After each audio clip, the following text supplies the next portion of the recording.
Hi guys. ఏంది మేము ప్రతి వీడియోల కింద బట్ట పెడతా సోకులా అని అనుకోకండి. అవును, సోకులే. ఎందుకంటే మా కట్ట డార్క్ కలర్ ఉంటుంది. దాని మీద ఏం పెట్టినా కూడా వీడియోలో అంత పాపప్ అవుతలేదు, ఎత్తి కొడతలేదు అనమాట. అందుకనే కింద బట్ట పెడుతున్నా, అంతకు మించి ఏం లేదు. సో ఇవాళ రెసిపీ ఏంటంటే చామగడ్డ పులుసు కాదు, కర్రీ అనమాట. Curry, okay, yeah, curry.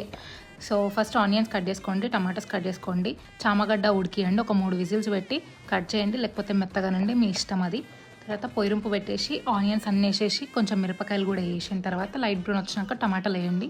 టమాటా కొంచెం మెత్తగా అయినా గుజ్జుగా అయినా ఓకే, ఎట్లున్నా పర్లే. ఆ తర్వాత చామగడ్డ మొత్తం వేసేసేయండి. ఇది మా ఆయన చాలా ఇష్టమైన రెసిపీ.